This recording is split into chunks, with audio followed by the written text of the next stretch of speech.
नमस्कार यवतमाळ जनता, मी चंदन हातागडे आज पुन्हा एक विषय घेऊन आलो आहे।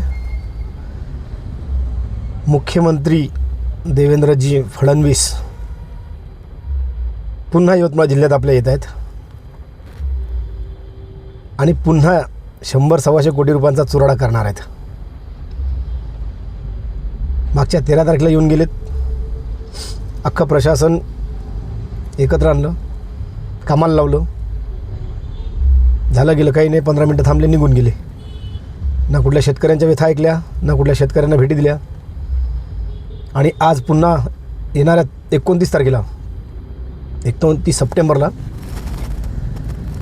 येत आहेत। एका खाजगी उद्घाटनासाठी एका खाजगी हॉटेलमध्ये थांबत आहेत।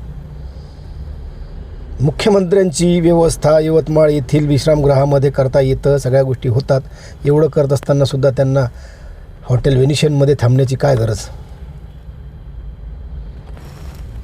VIP कल्चर वापरणे आणि जनतेच्या पैशाचा म्हणजेच तुम्हा आम्हा गोरगरीब जनतेच्या पैशांचा चुराडा करणे। माझा एक साधा प्रश्न आहे मुख्यमंत्री सरांना की त्यांनी यवतमाळच्या कानाकोपऱ्यात, खेड्यापाड्यात जी आज ओला दुष्काळ सदृश परिस्थिती झालेली आहे, तिथल्या शेतकऱ्यांवर जो अन्याय होत आहे, ज्यांना कुठल्या प्रकारची मदत भेटत नाही, जाहीर करूनही मदत भेटत नाही आहे, अशा शेतकरी बांधवांचा जीवाचा विचार करा, त्यांच्या मुलाबाळांचा विचार करा। पाण्या पावसाने त्यांना चांगलं झोडपून काढलेलं आहे। त्यांच्या व्यथा ह्या शासनाच्या दरबारी असेपर्यंत त्यांची हास्यास्पद परिस्थिती तुम्ही निर्माण करता, त्यांच्या जखमांवरती मीठ चोळून जाता। काय गरज आहे एवढी खर्च करायची, एवढा लाव लष्कर तामझाम करायची? तेवढ्याच रुपयामध्ये शेतकऱ्यांची मदत तुम्ही करू शकता आणि ती करायलाच पाहिजे। तुमच्याकडनं खूप अपेक्षा आहे महाराष्ट्राला मुख्यमंत्री साहेब। तुम्ही अभ्यासू, होतकरू, तसेच गरिबांची जाण असणारे मुख्यमंत्री म्हणून तुमची ख्याती आहे। परंतु यवतमाळ जिल्हा आमचा शेतकऱ्यांचा, हा शेतकरी आमचा हवालदिल झालेला आहे।